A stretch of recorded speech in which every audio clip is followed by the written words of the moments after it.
Gavin. Hey, hey, hey, hey. Oh, is it too early for that?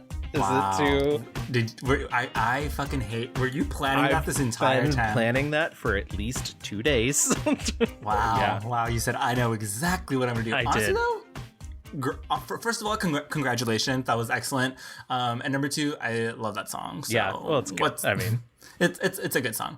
Though I think maybe like my second favorite John Hughes musical number. Oh, really? I know. We're gonna who shall prevail? We're gonna find out later, I think. Hi everyone, welcome to the Mixed Reviews. We are a film podcast where you take a subject such as an actor, a director, or a mini genre, and we give you a full history, like a big school exam, and then we grade it. Oh. We grade an A or we grade an F.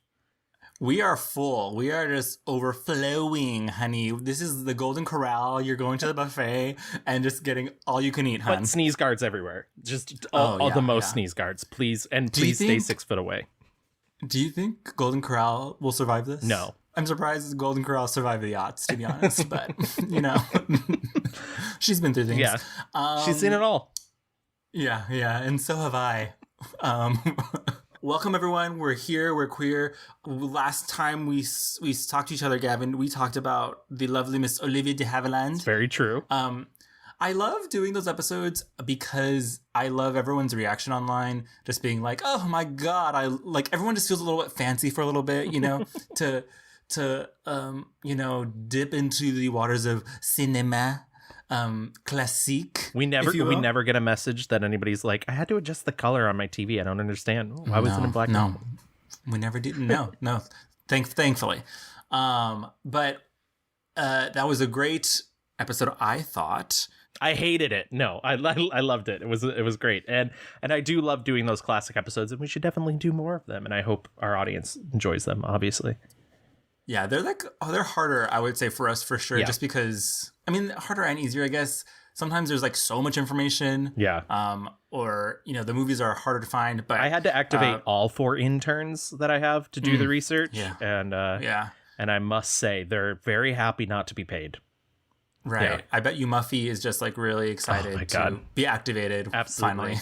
I'm like, I'm gonna let you out of your cage. You're gonna read some Olivia de Havilland books. We asked you guys to go online and vote for your favorite Olivia de Havilland movie. I really was hoping that I would finally like break this losing streak. And yet you got close to getting second. You really did. I really did. And yet somehow third. In last place was To Each His Own with 9%. Then my pick, The Snake Pit, with 14%. Somehow Gone with the Wind came in second place with 17%. Guys. And first of all, I don't believe that many of you have seen Gone with the Wind the entire way through, okay? I just don't believe They've been watching it on the 4-part installments that they've been doing as the Gone with the Wind miniseries on HBO Max. It was like Gone with the Wind, but like it's layaway plan? Yeah, it's Zack Snyder's Gone with the Wind. It's his cut. Okay. He'd probably be really into that, so I don't want to put that energy out in the world. Please, no. And then your pick, Gavin, again, The Heiress, with it trounced. 60% of people chose The Heiress, which, you know, it's a good movie. We live, we stand. But can I get something, please? Can I win? And I will say, I love The Snake Pit. The Snake Pit is so good and such a quality performance from her that I don't know. I too was shocked, honestly. I like Melanie in Gone with the Wind, but man, oh man, she is so good in The Snake Pit. Yeah, Miss Melly. May she rest in peace. You know, we did have some other picks. Anne said she loves Hush Hush Sweet Charlotte, which was one of her later movies, yes. Right? And then we also got a response for Strawberry Blonde, which we thought was very fun. Oh, absolutely. And just like a little sassy boots. So thank you guys for voting for your favorite Olivia movie. We will always cherish her movies. I cannot believe that I watched the entirety of Gone with the Wind. But I'm going to do it for anyone, it's for you, Gavin. Okay. But that's over. That's done with. And we can get into some other business that we have to take care of, right, Gavin? Absolutely. Before we move into this week's subject, which we will be doing in just a moment, We have a couple new reviews, and we want to read them to you. One of them actually comes from overseas, and it's funny because this is something I just learned. iTunes does not alert us to the overseas reviews because we're in the US, and because they built the wall. They did build the wall. They built it. For some reason, some of the reviews are geo-blocked, but I have my ways of finding them, and we got a new one. She's a sneaky sneak. Oh, yeah. We got a new one from Germany, and I'm going to let Louis read it. So the title is Can't Stop Listening. I can only guess how much time and work Gavin and Louis put into each of the entertaining and insightful episodes, but it must be insane, and I'm very thankful for it. I love taking time out of my day to listen to their witty banter and nuanced opinions. That's from Benita013 out in Germany. Thank you, Alemania. We appreciate you guys listening. And yeah, it's Gavin was just telling me how we chose a subject for this episode that was a little lighter than last time, just because we both still work day jobs and, pay bills and allegedly have personal lives. Yeah, I don't know what that is. No one can prove that. No. But yeah, it is a labor of love, and we do love doing it. So thank you for sending this message. But we have another review as well, right, Gavin? We do, and this one comes all the way from the United States of America, where we live. Title is Positive Metascore, and it says, the Mixed Reviews does something different than most film podcasts I've listened to. While others focus on films, directors, or genres, specifically, the Mixed Reviews tackles actors, actresses' careers in depth. They also throw in other movie-focused topics in older episodes for a little bit of variety, i.e. 90s superhero movies. It's informative without being overly critical or self-serious. Movie watchers need to add this show to their podcast rotation. And that's from Derelict88. Oh my God. Okay, first of all, thank you so much for specifically shouting out our superheroes movies from the 90s. That was a super niche episode. We had a really great guest on. Who was that, Kevin? John Hogan. John Hogan, who was super, maybe the most prepared guest we've had. He was very cool, very funny, but also super professional. And I remember we sat at your kitchen table doing that. We did. And it was an afternoon. He came over in the before times. I know. When we could see people in person. What's that like? Yeah. I think we all hugged. Oh my God. Yeah, but that was, I guess, it kind of talking about us doing these older episodes with these classic film stars, and then the 90s superheroes things. It's very niche, but also very rich canon of movies. So yeah, we have a lot of fun doing those. Absolutely. Sometimes I love looking at our catalog and being like, you know what, we kind of are that girl. We like mixing it up. The reviews, they are mixed. They absolutely are. Thank you, everybody, for writing in and giving us 5-star reviews. If you can, please go to Apple Podcasts, leave us a nice 5-star and a review, and we'll read it on the show. We love getting them. It helps other people find us. And yeah, it's just really nice. It's nice to hear that people appreciate what we're doing. I know. People listen to us? What's that like, Father? Speaking of daddy issues, there's the transition. There it is. There she is. Yeah, speaking of daddy issues, Gavin, why don't you tell our folks what we're talking about today? We are doing the life and career of possibly the most influential teenage film writer ever, John Hughes. Well, he wasn't a teenage film writer. No, but he wasn't a teenager, but he wrote about teenagers. Yes. But yes, we're talking about John Hughes, who, honestly, I wish I had, a soundboard where I can just do, yeah. Just, all the way through this. But yeah, John Hughes, who I think just, saying his name, triggers a primal reaction in a lot of people, just because he has such a singular style, aesthetic. People know, even if you don't know, it's you're watching a movie and you're like, this movie feels like comfort. It feels like middle America. Right. This movie feels very white. It feels very white. And I remember when I was doing research, I was like, excuse me, he wrote the Beethoven movies? A lot of maybe not as successful kid family movies that you as a child watched. I remember watching Dennis the Menace all the time, and I didn't rewatch it for this, but I was like, yeah, that makes sense that he did that. Flubber, same. I had that VHS, honey. Baby's Day Out. huge Oh, Baby's Day Out fan, were you? yes, I was. I was shocked to hear people didn't like it. I was like, that baby was going on an adventure, honey. Um, but yeah, we chose John Hughes. I brought him up maybe like 2 episodes ago in like conversation about who we were going to talk about. I think I had first brought up John Candy, and then Still could come. Still could come. And then we saw she's having a baby in our Kevin Bacon episode, and so he's been on the periphery, and then we were kind of stuck, and you were like, why don't we do that John Hughes episode that you suggested? Yeah. And I was like, oh yeah. And I feel like it came at sort of a perfect time. I mean, we're right at the cusp of fall. The leaves are changing. The kids are going back to school virtually, I hope. Please don't make this pandemic last longer than it is. And I think there is that sense that comes along with John Hughes, though, funny enough, he only made like 5 teenage films. Yeah. But those, all 5 seem to be canon, or at least 4. And it's such an interesting thing to, I equate him with like sweaters and hats and this very like 80s, like you said, Midwestern feel, this home style. I came from a small town upstate, it all had that feel. Well, it feels like, I mean, I was born and raised on a border town in Texas, and watching his movies like Home Alone, and we're using like kind of this universal his movies to kind of cover like things he wrote and directed. He did not direct Flubber or a bunch of these movies I mentioned, but he wrote a lot of them, produced a lot of them, directed I think 8 of them. But all I have to say, I'm using his movies very loosely. But like Home Alone, Breakfast Club, Ferris Bueller's Day Off, like all that stuff, it felt like, and this is weird, like in my head, I was like, oh, this is what real America looks like. This is what like, fancy rich people do. And maybe that's why I had such a visceral reaction when we were doing Catherine O'Hara and I was rewatching Home Alone, and I was like feeling very resentful. I was like, how dare Home Alone 2 make me feel like, corporate America is the real America.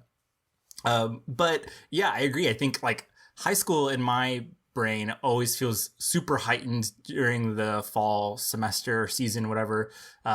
Just because, I don't know, like you're cozy and cold and studying, and, it's like the peak of football season also. And yeah, I think we're going to talk a lot about maybe some romanticism, nostalgia, whether that like has held up or not. I think there are definitely a lot of missteps and fuck ups and things that I think that are not good about John Hughes and his movies, which sucks to say, because it's almost like, the curtain has been pulled back. Like the rewatching and being like, oh, that is racist as fuck. And I cannot believe that, a lot of like gay F words in the movies. Like, there's a lot of, there's a lot of casual racism. There's a lot of casual homophobia. There's more than its fair share of casual sexism, which is funny because I think the thing that John Hughes is most good at, surprisingly, is writing central female characters. But there is a lack of awareness of they come from a very male place. Right. And it's almost as if like John Hughes is coming from, a lot of his movies, especially those teen movies, are all about like being an outsider, being the outcast, and feeling that you could be that way no matter who you are. But like, what a privilege to think that you're like, all these cis white people have problems because their parents are mean or whatever, and like not even considering what maybe a queer person would be going through or a black or brown person would be going through. And so it's kind of like laughable. Like now watching these movies, it's like, oh my God, like I do know that being a teen sucks and like you feel everything, but this guy is trying to tell me that like, oh no, I'm rich, my parents, well, like it's very that. And it kind of reminds me, and I've brought this up before on other occasions, but if you go back to our queer cinema episode, there's a great quote from Harvey Firestein from The Celluloid Closet about his writing, you know, people coming and telling him that his writing feels universal, and he's like, no, it's not universal, it's queer, and you have to do the translation like I've had to do with them. And I've read things from queer people, from Black people, saying how much they've been able to sort of imprint themselves on these movies, or find the characters that would be them, but also like that's them having to do the translation. Absolutely. And it's not there. And what's wild is, like, you know, because he has, there was something I read, I think it was I posted a couple articles on our Facebook page. One is behind a paywall from the New York Times, but if you have a Times subscription, you should read it. It's from their magazine back in 91. And they ask him about, like, all of his central characters, and I would argue all of them are white, except for maybe, like, Long Duck Dong. And that's fucking racist. Right. And he says something to the effect of, like, the Lena Dunham response of, like, I wouldn't dare to think that I knew the Black experience. And I'm like, this man doesn't think that, like, Black and brown kids have the same experiences as, like, being nerds at school. Like, what the fuck? And so, and what's even wilder is he even admits and says that is a spot that I need to work on, and hopefully I'm getting better at it, la la la la. Unfortunately, or I don't know what the fuck, this was towards the end of his career and he retired or whatever. So, and we're going to get to all of that. Before we do, why don't we move into the rewind? John Weldon Hughes Jr., he is the second John Hughes, and there is a third. He had a son, John Hughes III. He was born February 18th, 1950, and he died August 6th, 2009. He was 59, and he had a heart attack in New York. Super sad. But he was born in Michigan, actually. He has 3 sisters. He, I believe, is the second eldest child. They grew up in Grosse Pointe, Michigan. His mom was, like, just a homemaker. She volunteered. And his dad, John Hughes Sr., was a salesman. They moved to the suburbs of Chicago when he was, like, 13. And that's kind of where he, you know, the roots, the beginnings, the seeds of teen angst and such started taking root. I grew up in Grosse Pointe, Michigan, which is a lot of automobile money. And my father didn't own the automobile company. He worked for the automobile company. We lived on the fringe. And I had all these people, I mean, I knew kids that would, you know, in 3rd grade would say, when I'm 18, I'm getting $22 million. You know, I mean, I was just, it always bothered me. Not that they were getting it, I wasn't. But, I don't know, I just, you know, I always had a problem with that. He literally meets his future wife in high school, like his life... totally casual, totally. Yeah, like his life is a fucking movie. His future wife, Nancy, who was a cheerleader, NBD. And this is funny because I think when we get later into his future, everyone's like, oh my God, John must have been like an outsider, outcast. He's writing what he knows. And it's like, no, bitch, he married the cheerleader from high school. He was fine. He found movies as an escape. He was a very creative kid. And his parents, especially his dad, criticized him a lot. And we'll see this running throughout a lot of his movies about how, you know, art isn't work and you can't make a living off of art, and you have to always think about, you know, the actual plan for life. How are you going to support yourself and your family? Outside of a few instances when it comes to his films in which there are teens, adults are monsters. Yeah, genuine worst. Monsters. Dream crushers. I think 16 Candles stands out, and honestly, the only reason it stands out is because Paul Dooley, who was cast as the father, turned down the role because there wasn't enough meat for the character, and he wrote that great scene when he realizes he's missed his daughter's birthday, and then Carolyn Glynn, who played the mother, confronted him on set about the fact that she never realizes that she forgot her daughter's birthday, so he had to write that scene for her. So I feel like the only time his parents get a redeeming value is under duress. Right. So he, you know, is feeling, you know, pressure and criticism from his parents about what he wanted to do in his life. He was a huge music nerd, loved the Beatles, and he also was just like a carnivore of films. Like he was just like intaking all this stuff. He decides to go to art school, but at the University of Arizona, which was not a good fit for him. He quickly drops out. Also, he literally is already married. He is now married. He's a married teenager. And he moves back to Chicago and he begins selling jokes to like comedians. He's literally just cold pitching, writing jokes, putting them in an envelope and mailing them out. He's sending them out to people like Rodney Dangerfield, Joan Rivers, Johnny Carson, and he's occasionally getting some traction, but these jokes are being paid for like $5, $10 a joke. Right. It's not going to pay the bills. And so he ends up getting an ad job in Chicago. And, you know, it's like he's kind of being creative by creating these advertisements for these companies, but it's like he's making commercials for like Corn Pops and like shaving cream. And yeah, I think though he does get one really famous one, which is the credit card like shaved the edge. The edge of the credit card shaving so close to the skin. His biggest work or account was for Virginia Slims. His bosses at the ad agency loved him. You know, he was very creative. He was making these commercials that were big successes.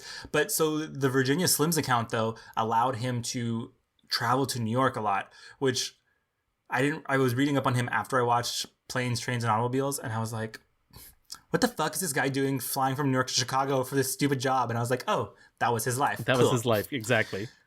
Right, what you know. Sorry, kidding. Basically. But so when he was in New York, though, he would get a little cozy with the editors of the National Lampoon magazine. I was just working to be accepted as a writer, which I, never thought. I mean, everybody in my family's always been like a generic businessman, like you wear one of those white suits with a brown stripe down it that says businessman in block letters, So anything, creative was, you could be an advertising executive. That was acceptable because you wore a tie and you went to a job and you worked for a company and you sold products, but you were able to think up stuff and be creative. So it took me a long time to accept the fact that I was actually earning a living as a writer. Now, Gavin, I don't know a lot about National Lampoon. I obviously know that it was a magazine. I know it made movies, but like, are you familiar with like how were they like super lit? Like, was it like the place to be at the time? It was considered like a really hip thing to be involved with. I mean, National Lampoon was a very, very funny magazine, and it had a lot of top writers working at it at the time. But it was also like kind of very loosey-goosey. Do your own thing. There were drugs. It's a lot like if you've ever read that book about SNL's early histories and the writers are on drugs, it's that sort of situation. And I think also just in general, this was sort of his dream. He wanted to be funny. He wanted to be recognized for that. So when I moved to the Lampoon, it was something that I turned 29. I was about to turn 29, and I realized that if I didn't move soon, I'd be so deeply entrenched in, corporate business life and, country club memberships and all that sort of stuff that it'd be very difficult to leave. As it was kind of financially irresponsible. I had a 3-year-old son and a pregnant wife and a new house, and, I went off to be an editor for like a salary that was somewhat less than my Christmas bonus, But we had a big snowstorm in Chicago, and I got to stay home for about 10 days and just write.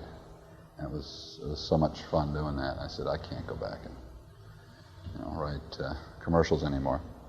So I made the jump. I gave myself 3 years, and I figured that that I could go back in failure, defeat.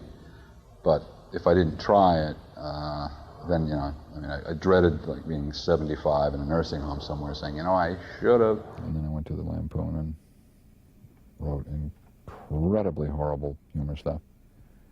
Quite a change from writing Kellogg's commercials to some of the things I did at the Lampoon. But it was a liberating experience.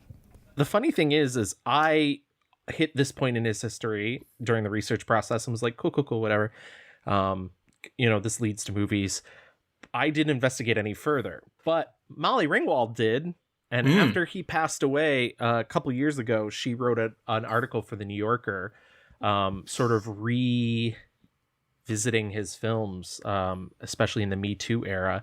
And I gotta say, a lot of these stories he wrote, I mean, some of his great work comes from them. Mr. Mom comes from an article he wrote for that. Vacation comes from Vacation 58, which is a story he wrote for that. But he also wrote these stories about teenagers, one called My Penis and one called My Vagina. My Penis is about a girl who wakes up with a penis, and as Molly Ringwald describes it, she then forces her boyfriend to blow her. And the My Vagina is about a boy who wakes up with a vagina and he gets gang raped by his friends and ends up having to spend his yeah, exactly. Ends up having to spend like the money that he saved for ski poles on an abortion. I mean, I know the 70s was like kind of a wild and crazy time for comedy, but they sound tasteless, and I'm kind of happy that like people take into consideration other people's. I know what people are like. Oh, well, there's no boundaries when it comes to comedy. If you get offended, that's on you. And it's like, no, there is an element of taste and class, and comedy doesn't work if it's constantly punching down. It's almost absolutely yes. It's almost like I'm not even like offended. I'm just like disappointed. Right. Like.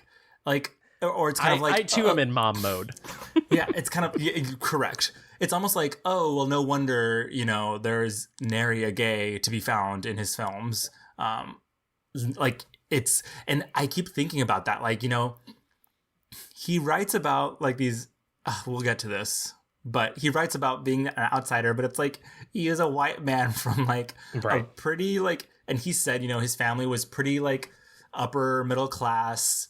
There's 4 kids. The mom doesn't work. It's like they were fine. Right. And yet the turmoil he is getting is like, that he was feeling criticized by his parents, even though like in the end he did go to art school. Right. It's not anyone's fault that he dropped out. Like, I don't know why I couldn't find anywhere why he chose University of Arizona.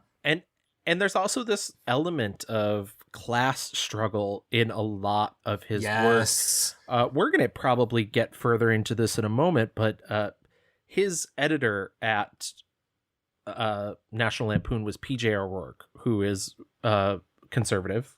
And he has said as what I love, Gavin? Just conservative comedians. I know. So funny. La la la la la.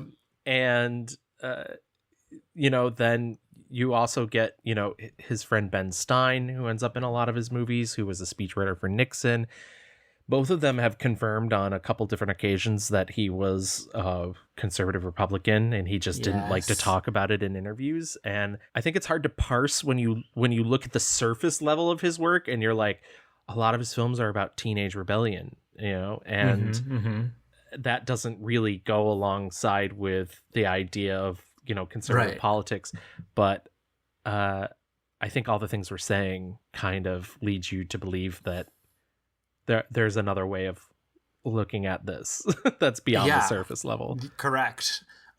So he's working, at first he's just like on the side doing Lampoon stuff. And then he even, I think I read somewhere that he literally would go to work at the ad agency and he would leave coffee on his desk and then go to fucking New York for the day, and people just thought he was like in the restroom or whatever, and then come back at the end of the day. Like, that's some fucking like Ferris Bueller antics shit. He's now on staff at the magazine, and after the success of Animal House, all of a sudden Hollywood is knock knock a knockin', and just trying to find the next Animal House. I think like Mr. Mom comes out of something different. He writes the script, and then he's kind of right. And that's in the moment when he realizes like, oh, I don't like my shit being like fucked with by other people. And so and we talked about that during our Michael Keaton episode. Feel free to listen to our Michael Keaton episode with great guest Christy Puchko. Lovely guest. He also not like, he didn't even know this, but essentially Paramount is like, oh, Vacation 58. Like, they picked that up and decided to make that into a movie. And after some flops in the National Lampoon wheelhouse, Vacation, including his first scripted one, which is National Lampoon's Class Reunion. Yes. I watched this. Nary a joke lands. Vacation 58. I thought I had seen this movie, but surprise, the one that I was thinking of was Vegas Vacation was what I was thinking of. Sorry. So I don't mean to laugh, but and yet, you know what? I remember same thing. Like, a lot of these movies, I just remember watching them as kids and being like, "Oh my god, this is the best!" And like, I thought Vegas Vacation was like so funny and like, I don't know. But anyway, so Vegas Vacation is one of the two that he didn't have anything to do with. Because European Vacation and Vegas Vacation are the two that, because he wrote Christmas Vacation, because that's also based off another real experience. But so Vacation, starring Chevy Chase, and a tiny little I always get his fucking name on, Michael Hall. Anthony Michael. I always want to call him Michael C. Hall, but I know that's not right. That's Dexter. I was going to say those are different serial killers. Mm-hmm. Kidding. We know you're not a serial killer, Anthony Michael Hall. Please stop calling me.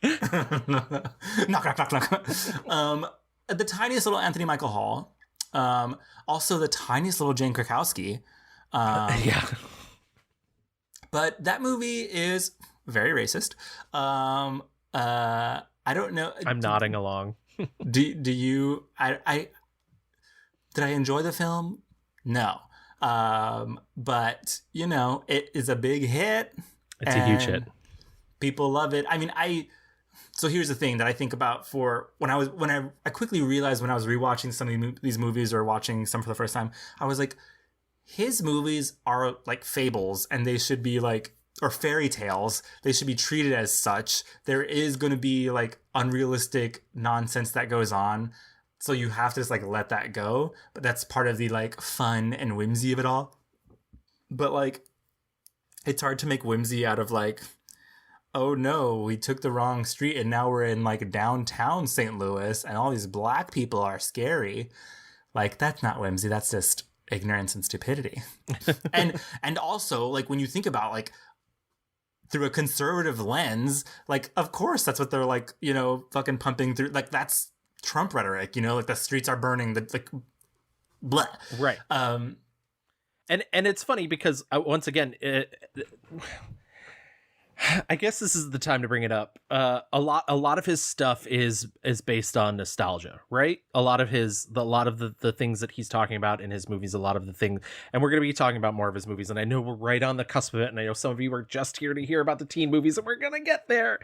But I think, in a way, nostalgia's prison, and you're not wrong, bitch. And I think that his movies, though contemporary for the time in which they came out, hip because he was an avid music lover, and but the politics and, as you mentioned, the like fairy taleistic idealist plots feel like they're ripped from another time period. Yeah. And I think that it's strange because our nostalgia for his movies and the time in which his movies exist come from his nostalgia for a time in which he grew up and he existed. And it's this weird perpetual cycle. And I don't know, because it's always happens in time in general.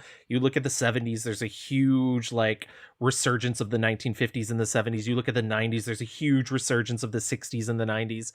And I think that it's this almost never-ending cycle when you have these 30-year-old or mid-30-year-old white men dictating the stories to you. The stories you're going to get are from their perspective, even if it's not as clear as being like, my main character's a 30-year-old white man. Yeah. And I think we'll get to like a lot of the things that his characters do. It's like, would a black person be able to get away with that? Right.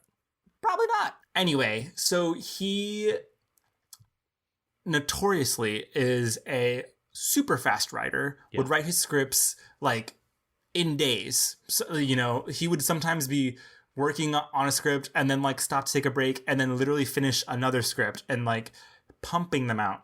I was used to magazine writing, which was nonstop, constant deadline. So when I started writing scripts, I applied those same things, the same sort of deadlines and pressure writing that I did in the magazine business and in the advertising business before that. And I just started grinding these scripts out, and they, one after the other, they're getting made. After Mr. Mom, he got a 3-film deal with Universal Pictures, and so he was writing, and he writes The Breakfast Club first. It's first called Detention, and he is thinking like and because he is also so protective and wants all this control, he is trying to finance these films independently from the studios. When they say, okay, what I'd like here is right after here, move this scene over here and put this in and then add this guy. And I mean, me personally, I lose, I'm sort of like a bird, and the script is the baby, and if somebody touches it too much, you have to kick it out of the nest, because it gets other people's imprint on it, and I don't see it the same anymore. So working with spec scripts, I don't have to do that. I can just say, here it is, and I think it's fair. I think it's, it's good, it's regular business, I mean, here's the script, you like it, you're not, and this is the way it's going to be. And so he's thinking like, how can I write something on the cheap or make a movie on the cheap? And he thinks, well, something in one room, 5 actors, get it done. And so that's where Breakfast Club comes from. But while literally, like I said, he's writing that and, it's going through the Hollywood bullshit, he writes 16 Candles. Yeah. And 16 Candles ends up being made first. And I guess this is also the time we should bring up his first muse, Miss Molly Ringwald, comes into the picture. Yeah, the legend is that while casting for Detention, he sees her and he like puts her picture up on his corkboard above where he writes, and he writes 16 Candles for her. And when Universal's like, we like this script better, let's do this first, he's like, cool, we're casting her. 16 Candles is about this girl whose family has forgotten it's her birthday and her sister is going to get married the next day. Yeah. It's also, again, he liked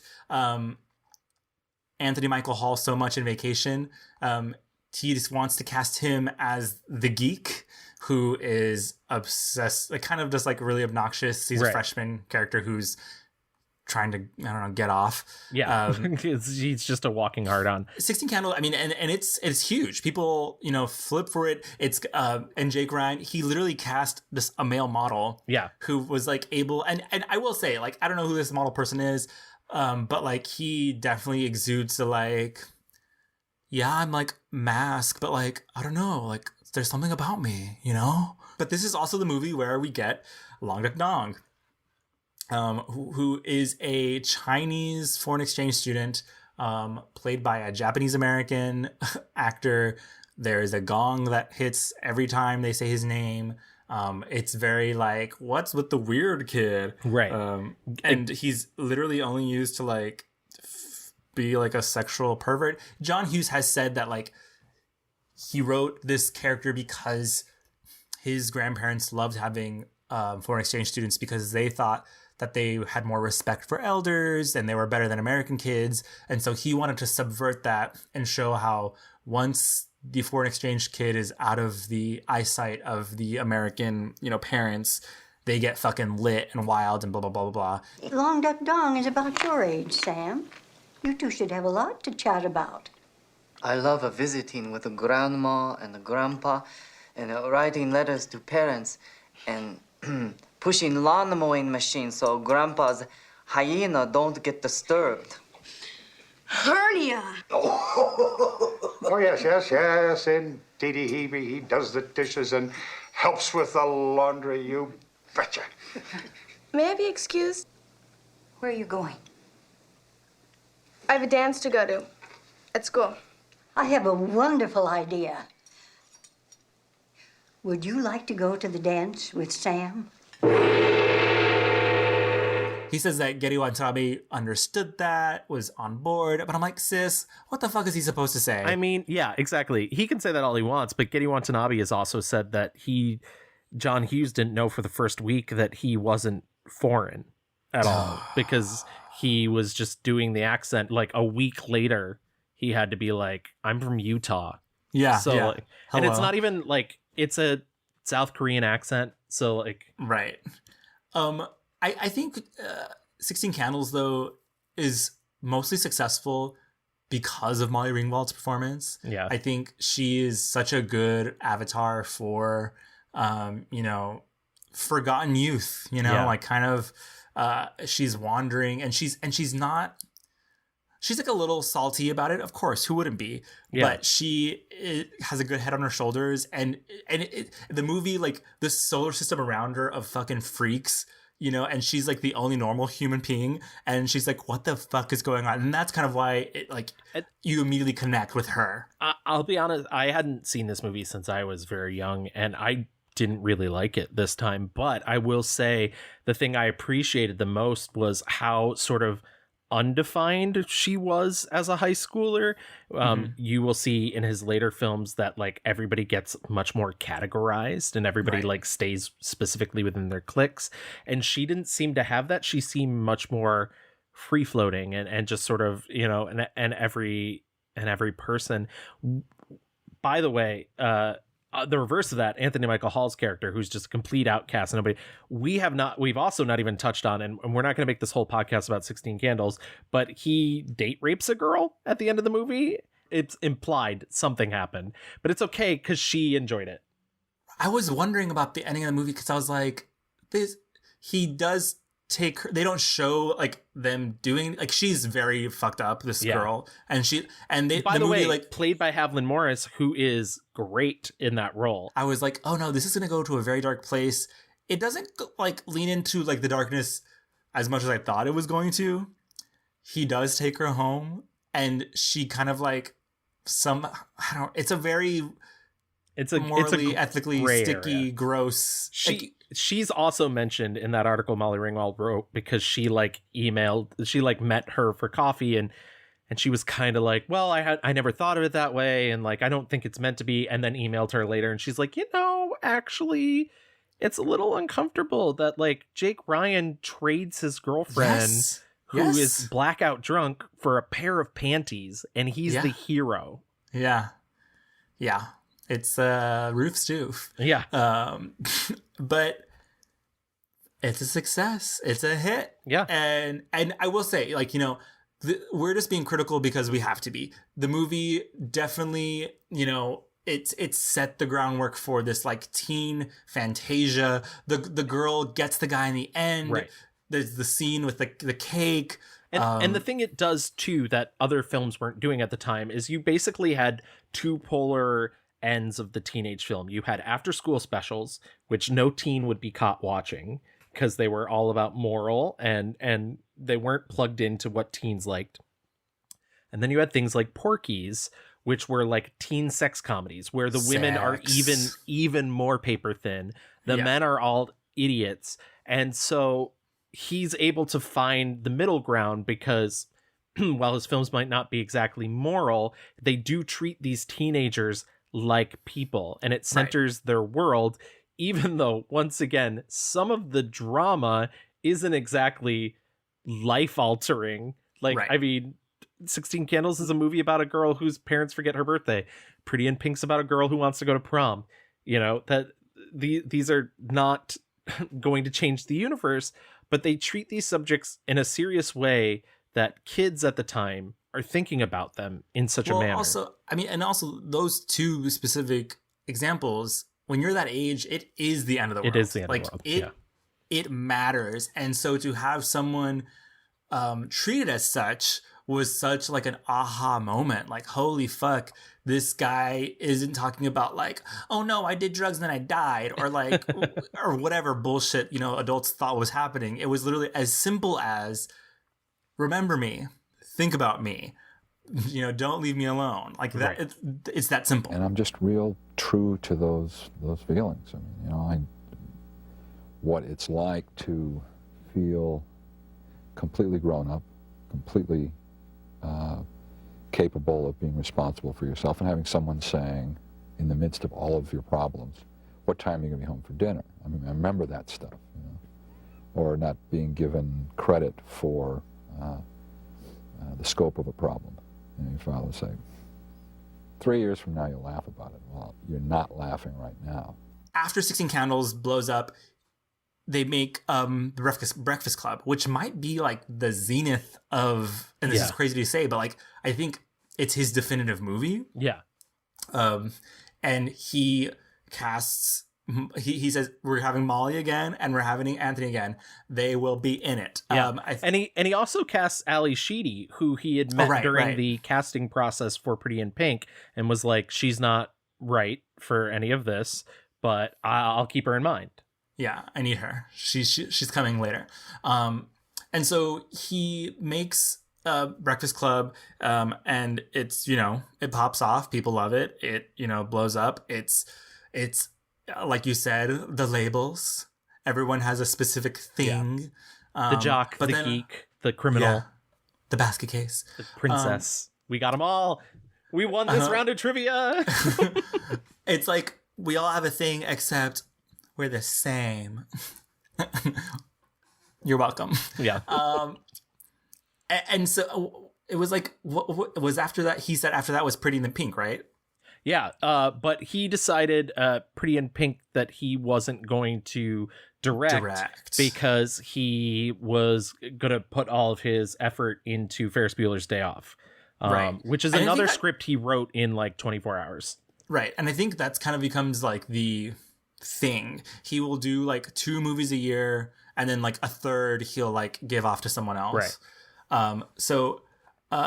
Can we talk a little bit about the culture around these movies behind the scenes? So essentially, he puts himself in the position where he's once again a mid-30s man. He puts himself in this position where he becomes actively friends with Anthony Michael Hall, and some of these things I read, I was like, suspicious behavior. Yeah, that and Molly would not Ringwald. fly. Yeah, that nowadays it'd be like, don't you dare. Right. But he was like taking them out to clubs and or like going over and playing board games with them and stuff. And you absolutely have to remember, Molly Ringwald and Anthony Michael Hall were the age of their characters. They were 16. Yeah. And unfortunately, the Breakfast Club becomes sort of the nearing of the end of their relationship, because the Breakfast Club, around that time, Anthony Michael Hall and Molly Ringwald start dating. And Molly Ringwald says that was maybe the first bit where he was like, he said, what the fuck are you doing? Yeah. And as she said, it was the first time they'd gone off script with him. And then gaslighter, denier. And then I don't know how much further we're going to go into The Breakfast Club, because I feel like it's a movie that everybody's seen, and there's all the only thing I will say about The Breakfast Club in terms of filmmaking is he shot so much for it. Right. The studio was very angry at him. He was going over budget. You know, he would load the camera up and it just shoot, and he would never call cut. The big confrontation scene at the end was 200,000 feet of film. I shot 5 actors, 4 sizes, 2 masters, 20-minute scenes, you know, 2 full magazines on each size on each character. And I wouldn't interrupt them. If they screwed up, we'd just keep going. They'd get their composure back and go. I just never cut, you know. And I mean, if we started every shot with a full magazine, because I'd end the scene and then I'd just sit there. And you can tell though, because like some of the shots, the detail shots of them, just like, you know, the iconic, I mean, a lot of shots in that movie are iconic, but like Emilio Estevez just like looking at his little like strings from his shirt, like making sandwich, like these little details. That movie is made on details. Absolutely. And so you understand these characters through, you know, their little like idiosyncratic moments. And just so you know, we're not being, incredibly negative, that movie's an actor's dream. And what's interesting is we talked about how he was very controlling about his script. The reason he even went into directing, and I've heard from a lot of in my research process from a lot of the people that worked with him, he wasn't really interested in directing, more so than he just wanted to protect his words. He was right. But he wasn't precious about it, though. Exactly. And I could not believe, Gavin. I could not believe it either. When I heard him say, he was like, I think the actors are the most important persons on the set, I was like, oh my God, I never have heard a filmmaker say that in my life. To me, the actor's the most important thing on the set. It really starts with the actor. I mean, you protect the script, through pre-production, through production. The script and the actors are like, sacred. And I give them a lot of freedom. I like their ideas. I like their input. They're all. If you don't ask them for something, you're not going to get anything. And it's very easy for me to say no. What I like to do in rehearsals is let them have, say anything they want, challenge me, confront me, and then once we're shooting, we know pretty much what we want to do. And if something comes up, if somebody has an idea and they want to try it, it's really easy for me to say, I don't think that's going to work. I think Detention / Breakfast Club went through 17 rewrites, and then in the end, like in the room, it didn't matter anyway because they were figuring stuff out as they were going on. But I feel like The Breakfast Club, even though it's the beginning, is also sort of the end of his working relationship, because you're really starting to see, unfortunately, who John Hughes is as a friend, because Anthony Michael Hall, both Anthony Michael Hall and Molly Ringwald go on to do his next two films, Pretty in Pink and Weird Science. Anthony Michael Hall plays the lead in that. He's a nerd, and then Pretty in Pink, Molly Ringwald goes off and she's a girl and she's caught in this love triangle. Right. We're going to talk about them more in a moment, but just the behind the scenes stuff. So then the next project, when Pretty in Pink is in casting, John Hughes is like, great, you just did Weird Science. I want you to play Ducky in Pretty in Pink. And Anthony Michael Hall responds with, well, this is a redundancy issue. I don't want to keep playing this character. And John Hughes never speaks to him again. Whew. And then the same thing ends up sort of happening for Pretty in Pink. He begins casting Ferris Bueller. Molly Ringwald gets on the cover of Time magazine. And she's like, I kind of want to spread out and do other things, and I don't want to keep playing this role, because she was going to play Sloane in Ferris Bueller's Day Off. She turns that role down, and he basically never speaks to her again either. And these were friends. These were people that, as a mid-30s man, was hanging out with these 16-year-olds. Yeah, he was inviting them over to his house. I can't imagine writing off children. Yeah. He said, you think you're the only fucking one out there? I made you and I can destroy you. So Weird Science, we can talk about, because he did direct that. That was the same year as Breakfast Club. This is 1985. And Weird Science is kind of like, now we're focusing solely on these two virginal nerds who really just want to get off, and instead they like use the burgeoning world of the internet to create a woman.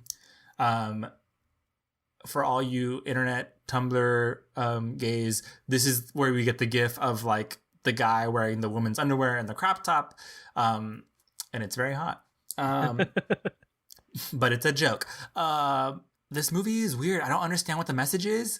I at the end, it's kind of like the woman being like, you need to stand up to bullies. And then that's it. I'm like, okay. Yeah, I mean, it's 100% a wish fulfillment film. I mean, essentially what they do, they're attempting to create a woman. They actually create a genie, essentially, and she's this sort of otherworldly. She's Kelly LeBrock, and she's actually, I didn't love the movie, but she's amazing in it. She's gorgeous. I think she's actually very good too. And like, she has to do some really embarrassing stuff. I mean, and it sounds like maybe the set atmosphere was, I'm sure it was fine, but also maybe not the world's greatest. Ian Mitchell Smith, who plays the other boy in it, he he plays Wyatt. He was 14 at the time, and there's a scene where they kiss, and he like shoved his tongue down her throat, and God. she had to explain to him that like if he did that again, she would murder him. She didn't care how what it did to the film. Good for her. Yeah, and so like I don't know. I think she puts in a really good performance for a kind of a very It's masculine, very immature. yeah, a very male gazy role. Right. It's like, okay, well, if nostalgia is a prison, so is masculinity. Here's the movie. It's like literally like them and like Robert Downey Jr. looking at a computer like, make her boobs bigger. Like, okay. They forgot to hook up the Barbie. They had to, yeah. Okay, and then Pretty in Pink comes out in 86. Directed by Howard Deutsch. Howard Deutsch, who was his like little... He gave him the movies. Yeah. He trusted him. Pretty in Pink, which I had never seen. There are some genuinely fun moments, but the role of Ducky is the fucking craziest thing I have ever seen in a film before. He's terrible. It's what's funny is I realized, wait, this isn't the movie with the painter. That's Some Kind of Wonderful. That's Some Kind of Wonderful, which is a remake of this, essentially. Yeah, it is. Because it's like, all I could think of was Not Another Teen Movie and having a better appreciation for that movie. It gets funnier and funnier the more you know. It really does. You know, you're not wrong. You know what's funny too about Some Kind of Wonderful is that Pretty in Pink. Just to give a description, Pretty in Pink is a movie about a girl named Andy who is from the wrong sides of the track. She's from the poor side, and she falls in love with Blaine, who's a rich guy. This is the class warfare John Hughes movie. And she has this friend who is also from the poor side named Ducky, John Cryer. And I want to put friend loosely because everything is always like her best friend. There is nothing in the movie that says he's her best friend. He is the worst person in her life. He is constantly just there's a scene where he like toxically calls her over and over and over again. Yes. I can't believe you'd be this stupid. Who's shitting on me? I'm not gonna let anybody shit on me. He's gonna use your ass and throw you away. God, I would have died for you. So what am I supposed to do? He asked me out and I like him. If I hate him because he's got money, just listen to me. If I hate him because he's got money, that's the exact same thing as them hating us because we don't. Do you understand? You can't do this and respect yourself. You can't. Well, I'll make that decision, all right? Sure, you can do what you want. You know you're talking like that just because I'm going out with Blaine. Blaine? His name is Blaine? Oh, that's a major appliance. That's not a name. And then in the next scene, she's like, you know I love you, right? And I was like, this is incel starting behavior. This is why incels exist, because they think that is reality. I was like, there is no woman, there's no girl, any age, who is like, you know I love you, right? When you call me every 2 minutes. And, the famous thing about this movie is in the original ending, she ends up with Ducky, who she has no chemistry with, but whatever. She ends up with Ducky. Test audiences hated it. They reshot the movie. They brought Andrew McCarthy back, who was apparently on Broadway at the time, had lost 20 pounds and shaved his head. So you can see the lace when he's confronting oh my God. Andy at the end of the movie. And they reshot it so she ends up with Blaine, which, by the way, as awful as that's going to make me sound, like, except for what he says to her, because he's like, I always believed in you. You just didn't believe in me. Like, fuck that. No, I think if I were to make the ending of that movie, she wouldn't end up with anybody. She'd go to prom and she'd tell them both to fuck off. I think it makes sense that she ends up with him. She clearly has more chemistry with him, even though the tension of that movie is very loosey-goosey. It's like, I don't know, would you like date a rich person? It's like, what the fuck are you talking about? Like, and also they like want us to believe that they're like really fucking poor. And yet Ducky is like, they show Ducky literally in a room with like just a mattress and it's like a derelict. And I was like, what are you talking about? This man like is going to school and hanging out. They go to bars. They are hanging out at clubs where musicians are playing. I was like, bitch, that was a $25 cover. Don't tell me otherwise. And I'm going to get to Some Kind of Wonderful in a minute, because I know I started by saying that. But speaking of the club, Ducky, it's like an underage club nonetheless. Right. But Ducky is too young to get into the underage club. And yet there's a scene later in the movie where he kisses Annie Potts. Yeah. And Annie Potts is like, I'm old enough to be his mother, but I felt something. So wild. So wild. And I think, honestly, in all of these movies, the biggest stand-in for John Hughes, and I'm not claiming that he wanted to sleep with these kids. Please don't take me out of context. But I think the biggest stand-in for John Hughes in any of these movies is Annie Potts' character in Pretty in Pink. Because she is this older woman who's obsessed with music. She's hanging out with these young kids. She's really entwined with their life. She's the one who's like egging Molly Ringwald on about that she needs to go to prom. And I was like, what a weird fucking thing to tell a kid. And then there's a line in the movie where she's hugging Molly Ringwald and she's like, oh, why can't we start old and get younger?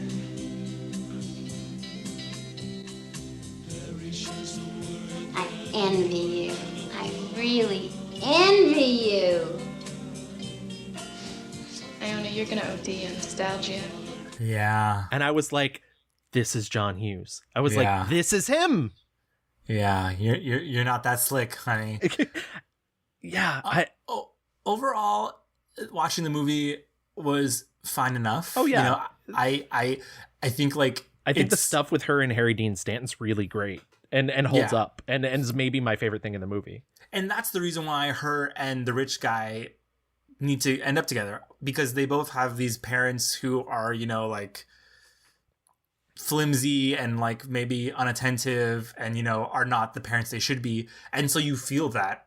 After Pretty in Pink, he makes Ferris Bueller's Day Off. I have a feeling we will talk about it later. Yeah. In 87, he does Some Kind of Wonderful, which he also passes off to So this is what I was getting at. So the original ending of Pretty in Pink gets changed.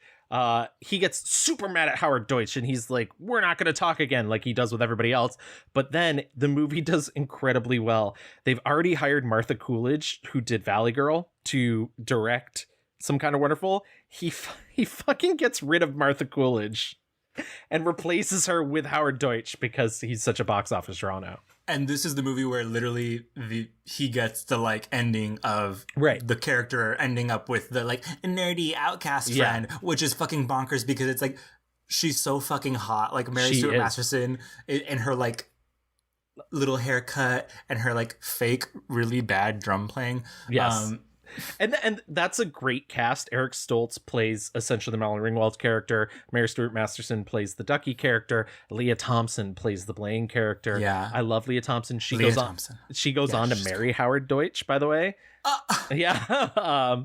But the kiss between Eric Stoltz and Mary Stuart Masterson, I had never seen Some Kind of Wonderful before. Me either. And it is kind of just a pale in comparison to Pretty in Pink. But that fucking kiss, I was like, this is hot. Yeah, guys. Eric Stoltz does things for me in this movie. After this, John Hughes is trying to move away from the teen movies. This comes to an end of his teen era. Yeah, he's like, bye teens, see you never. Yeah, fuck teens. And so in 87, while Deutsch is making Some Kind of Wonderful, he is making Planes, Trains, and Automobiles with Steve Martin and John Candy. John Candy, who would essentially become his second era muse. Yes. And was like the stand-in for the like adult version of, you know, the high school artist who wanted to do art. And now it's kind of like, I am the everyman who life is hard sometimes and we're out of place and whatever. Yeah. I'd never seen Planes, Trains, and Automobiles. Saw it finally. I will say too, I went even further in the research process of this. He also starts a working relationship with Chris Columbus, who will go on to direct the first two Home Alone movies. And because of that, for the first time ever, he produces a movie that he doesn't write or direct, and that's Chris Columbus's Only the Lonely. If you've not seen Only the Lonely, I fucking love that movie. It's a movie where John Candy is the romantic lead, and Ali Sheedy is the love interest. And apparently he demanded they cast Ali Sheedy because he was like, it's the handoff between my adult work and my teenage work. But Only the Lonely comes out later in 91, though. Yeah. Oh yeah. So like he's still making like before that he's got. Oh yeah. No, I'm not saying chronologically. I just wanted to mention Only the Lonely. You don't have to see it for John Hughes's oeuvre because he didn't have much of a hand in it. But I think if I saw her. Oh, nice. It was fine. Oh, how dare you? Yeah, I said it there. I'm replacing you with a plastic skeleton. Honestly, chic. After that, famously, She's Having a Baby. We talked about it in the Kevin Bacon episode. I do not like this movie. It's not great. He loves this movie. This is him. Kevin Bacon is him. Whatever. It's pretty fucking, misogyny. The movie. Fragile White Male. The movie. His second John Candy collaboration is The Great Outdoors. In '89, Uncle Buck and Christmas Vacation gets made. Uncle Buck, I saw for the first time. Again, the third combo with John Candy. But also, wait, isn't John Candy also in Home Alone? Vacation? Oh yes, he's in Vacation. Sorry, but he's also in Home Alone, by the way. So yeah, he's in a lot of them. Yeah. Uncle Buck, which is basically like I'm like again, it's Mr. Mom, but like instead of him being he's the uncle, right? And this is the thing. This is the other thing that John Hughes gets accused of all the time. He rewrites his own stuff. Uncle Buck is Mr. Mom. Pretty in Pink is Some Kind of Wonderful. Home Alone is Dennis the Menace. Baby's Day Out. Like the best part of Uncle Buck is Macaulay Culkin and tiny little Gabby Hoffman. Yes, Gabby. And I was like watching the movie and I was like, I know this child. I famously hate child actors. Macaulay and Gabby are killer in this movie. Okay. And in this time period, we're doing like adult things, but also we're now getting into like, he's making these broad family comedies. So in 1990 though, fucking like Lid just rips off the house and Home Alone comes out. We talked about this for our Catherine O'Hara episode. At this time also, John Hughes has moved to LA and he fucking hates it. He fucking hates living in LA. He like keeps his house in Chicago. And now that I think about this, like I wonder if he says he hates LA just because like there's nothing that's not real life. Right. There's nothing real is out there. It's all fake. But now that I think about it, I wonder if it was just like too fucking like liberal for him, yeah. And so and truly this is like getting towards the end of his at least directing career, but like time in Hollywood, because he does not like schmoozing. He does not like I think after Home Alone he was getting a lot of attention, more hands from bigger players wanting to assert control over his films, and he just was not going to play that game. Yeah. He was going to write, he was going to do his thing, and it kind of ran away from him. And I think once that's out of the like, especially back then, I think once it's out of the Pandora's box, you can't really put it back in. And I think the other tiny bit of that too is he's receiving diminishing returns in terms of box office and criticism of his films. Dutch, a movie that he wrote, was accused of being just a Planes, Trains, and Automobiles ripoff, and his final film that he directs, Curly Sue, is savaged by reviewers with good reason. Oh, I'm not disagreeing, but but so after Curly Sue, he stops directing. He decides, peace, motherfuckers, I'm going home. Moves back to the suburbs of Chicago. He literally buys this land and reforests it. He is still writing and his movies are still being produced. He just has let it go, Elsa. He's like, I'm not fucking around. But so, like I said earlier, he writes the Beethoven movies. He writes the Home Alone sequels. Dennis the Menace, Baby's Day Out, Miracle on 34th Street. He also writes 101 Dalmatians for Disney, and Flubber for Disney, which I did not know and watched the shit out of when I was a kid. So I started making teen films because if I was going to direct, I wanted to make sure that I didn't have an actor say to me, you have no idea what you're doing, because I didn't. And I figured, well, maybe if they're like 15, they won't ask that question, or at least I can say to them, do you know what you're doing? And they wouldn't know either. So, it's all accidental. This is not, my career was not planned in any way. And so I went from Teen King to Kidmeister, and I don't know what's next. He starts writing under a nom de plume. Beethoven was one of his first. He wrote Beethoven under the pseudonym Edmond Dantes, the main character from The Count of Monte Cristo, who is a man who gets shipwrecked on an island and assumed dead for years, and then comes back under disguise to get his revenge.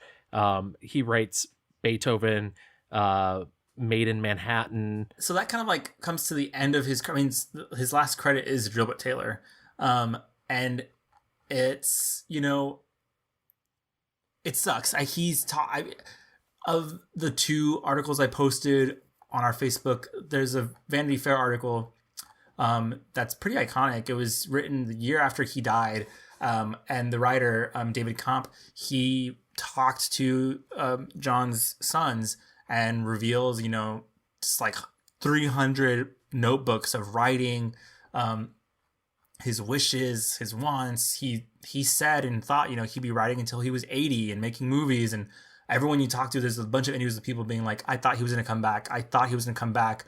Molly Ringwald had said, you know, we hadn't talked in so long, and I wrote him and he sent me a bunch of flowers. And so she thought, you know, there was some reconciliation, but literally he was visiting New York. I think his son was living here at the time to visit the grandkids, and he goes out for a walk, and he's not a block away from the hotel and has a heart attack. And you know, by the time he gets to the hospital, he's dead. He was 59. Too young. That's too young for anybody to die. Yeah. I mean, yeah, and I think, you know, he has like. There's known screenplays that have gone unproduced, that were either in development, that fell apart. That New York Times Magazine article I wrote, they literally even say in the article, oh yeah, I'm working on this right now, Bartholomew versus Neff, which would have been a Sylvester Stallone and John Candy vehicle that never gets made. A live action Peanuts film. People thought that his like great return was going to be this movie called Tickets, which was going to be like teens waiting for free tickets for a farewell concert. That just never happens. So there's a wealth of unproduced writing that, you know, just known and unknown, you know, that we'll maybe never see. That kind of wraps up, you know, the life and work of John Hughes. He was a very particular filmmaker who loved his actors until he didn't. Who had a point of view that was very white, very straight, but also very defining of the generation. Because you have to think, like, these were the Reagan years, you know, like there's a reason why these were so successful. Like, there's a reason why in Ferris Bueller's Day Off, like, the only black people you see are like the ones that are dancing, you know, like it is. We were talking about this earlier. Like, when we were watching the Olivia de Havilland movies, we were like saying like, oh, it's of the time, you know, and so you can excuse some of the things. It's harder to do that now just because like the 80s was not that long ago. Right. And it feels like these judgments that are being made aren't even from the 80s. They're left over from an earlier era, but they're being pumped through into an 80s world. Right. But it also feels like he believed that America was like the heartland. Like, he believed that like the real America stuff was coming from, you know, the people that he knew. And I mean, and I think there's still some of that like feeling in studios where they're like, there's a reason why people think like, oh, we got to get like those middle America people to, you know, come out to watch our shows and movies. They're the ones who really like, you know, are the heartbeat of culture, which is fucking ridiculous. But all that being said, I do think, you know, there is a lot of charm and a lot of fun to be had.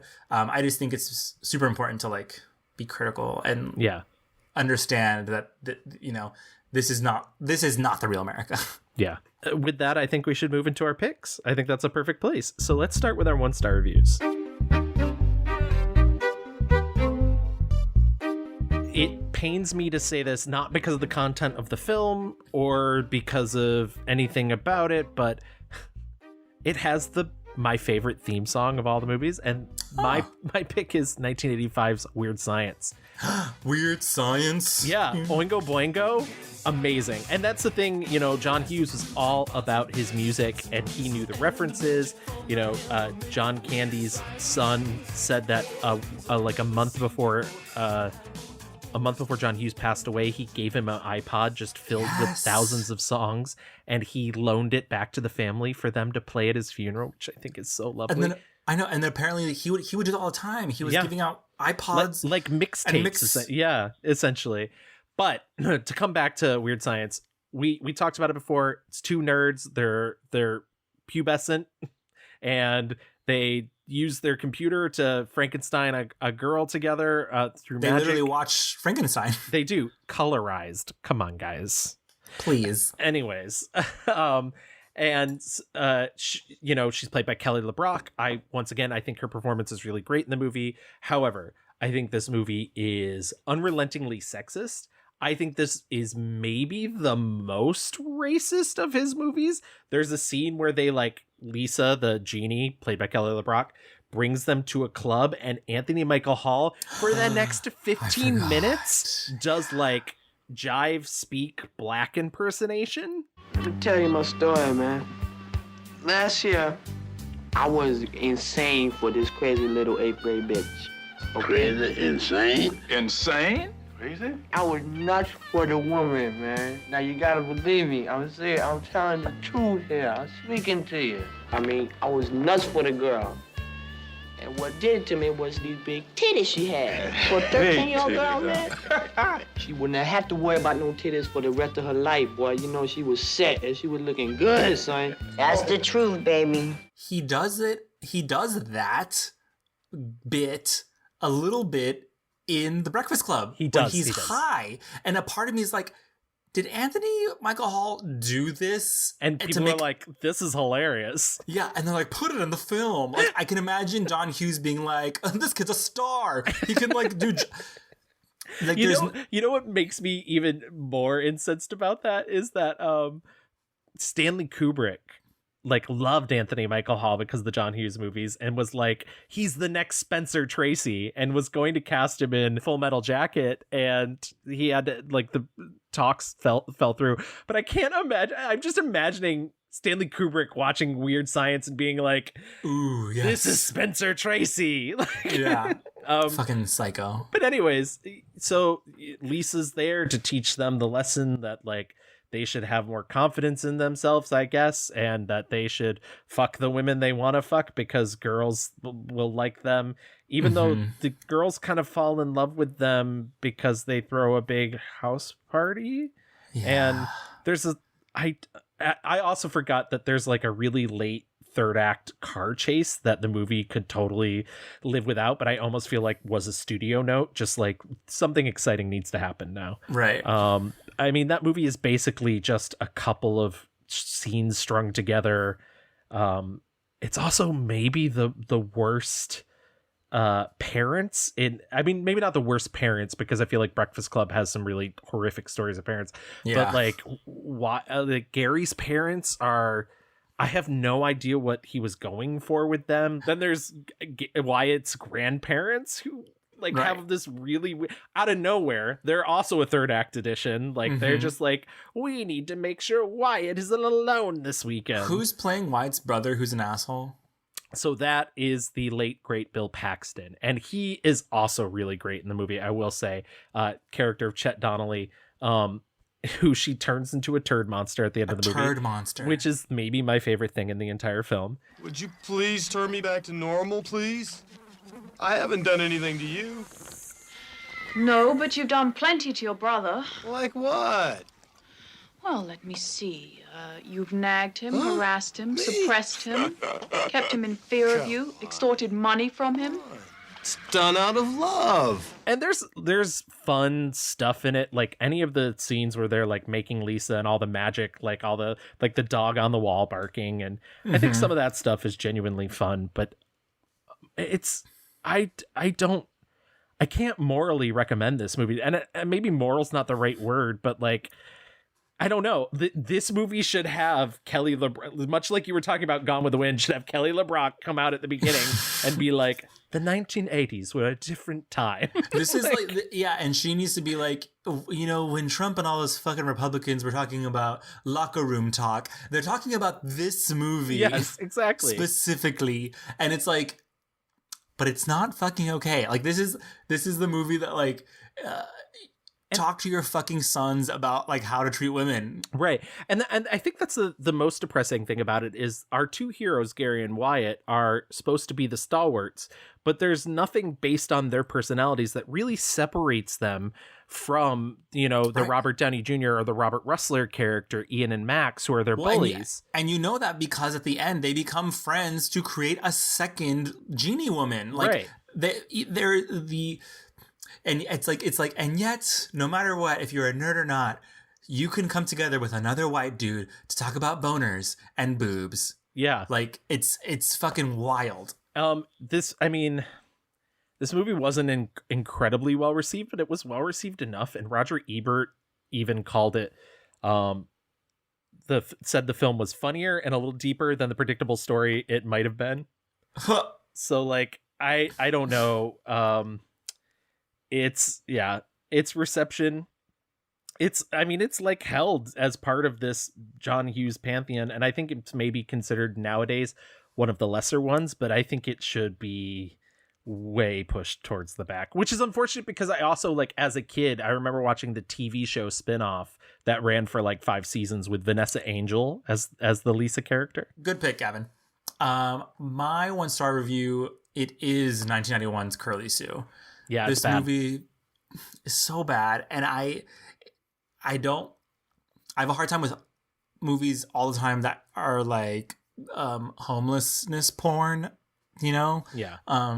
Which is what this movie basically is. It's like cute girl, and there was a moment when James Belushi, as he is credited, it's Jim Belushi, they are homeless, and they explain in the movie that he had a one-night stand with a woman and he ends up with her baby. He's not even the real father. Yeah, he's not the real father. I guess she like leaves Curly Sue with him, and he is such a good guy. You just have to know that he's such a good guy. And they let you know in the movie over and over again, we don't steal, we lie when we have to, and we cheat when we have to, but we're good people. And they essentially are running scams, like, you know, to get food, and they collide with Alison Porter plays Curly Sue. Kelly Lynch plays the tough lawyer woman lady who loves her career and is ruthless.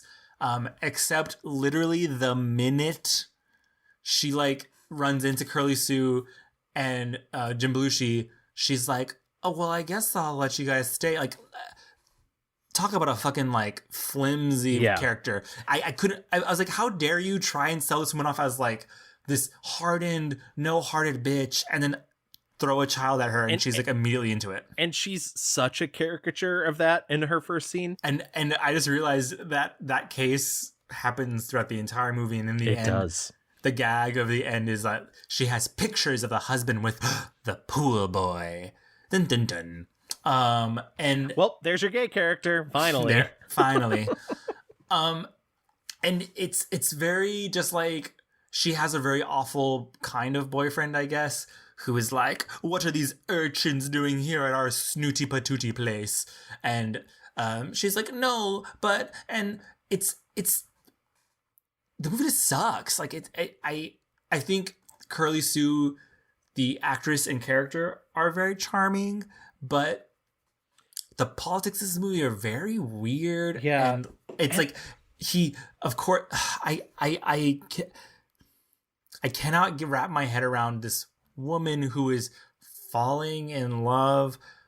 She's either falling in love with Jim Belushi's homeless character, or she is very concerned about the well-being of this child, because like they try and pass it off as like, well, is Curly Sue being educated? Is she going to school? Right. Oh, she can't read. Oh no. What's going on?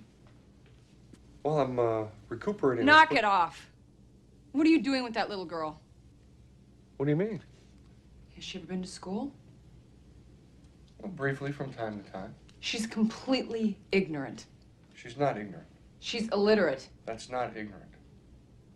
You're using her, aren't you? No, ma'am. Liar. You use her in your little cons. It's pathetic. It's criminal. I guess it's time to go. And then the ending is like, they do this very very gratuitous, painful plot twist of like, she thinks that he has left, and it's cruel. It is cruel. It's fucking cruel. Like the lawyer woman lady, she's like, your dad left you with this letter, and Curly Sue's crying, and she thinks that the dad has left, and she opens the fucking letter, and it says, go to the living room. And I was like, what the fuck? Like, not only did Jim's Belushi character think to do this cruelty on this child, but then, like, the woman love interest is like, yeah, let's do that. It's gonna be so fun. Like, right. What the fuck? And, like, I don't know how it fits into his political beliefs, but there's a whole thing you could say about, like, Jim Belushi's character surviving because he's pulling himself up by his bootstraps. Oh, yeah, and, like, he gets the job. Yeah. And that's what's also wild, because literally she's like, you have to get a job and you have to, like, take care of this girl. And literally in one scene, he, like, goes to a factory and gets a job, and I was like, this man didn't do that before just cuz? Right. Like, he likes being homeless? Like, that's fucking and wild. that's a very conservative. That's yeah, a very, like, see, he just tried and it happened. Like, you fucking psycho. Yeah, Curly Sue, not good. Also, but I will say, the first movie that Steve Carell's in. Yes. For 1 second, one scene. Fun, weird fact about that movie. He really wanted Christina Ricci for Curly Sue after seeing her in Mermaids, and I cannot see it. I cannot see it. She's too good for it. Yeah. But good pick, Louis. Also, Alison Porter won a season of The Voice, apparently, very recently, who plays Curly Sue. Oh, yes. I did read that, yeah. Was there anything else you saw that you didn't particularly like? So we didn't talk about this movie, but I did see Career Opportunities, which is a movie that he tried to, like, get his name off, detach himself from. He had written this. The studio was like, bitch, we're making it. It was post Home Alone. It stars Frank Whaley and Jennifer Connelly. It's very psycho. I've not seen it in years, but I have very fond memories of Jennifer Connelly in that movie. So I mean, I'm sure it's awfully sexist. It is. She literally is like, I'm rich and I don't know what to do. My daddy's crazy. I remember her writing one of those, like, kids. Oh, yeah. Yeah. She later says that she was pissed off because all of the marketing was just her writing a kid's pony horse thing. Yep. Very sexually. It's what I remember the most in the movie. I was a terrible human being. No, I mean, yeah. It worked. Sex sells, kids. I've made my feelings clear about the Home Alone movies. You can hear them in the Catherine O'Hara episode. Same. And you couldn't pay me to watch Beethoven. You really couldn't. Also, weird fact about that movie, that when I was going through all of this, Charles Grodin was in his late 50s in that movie, and he's married to Bonnie Hunt, who's 29 in the film, and it's never mentioned. Wow. Well, I did not rewatch Beethoven, but I remember as a kid loving Beethoven. Yeah, I'm sure I did too. I can't. Yeah, that basically his late career. I mostly avoided. I loved Beethoven. I loved Dennis the Menace. I loved Flubber.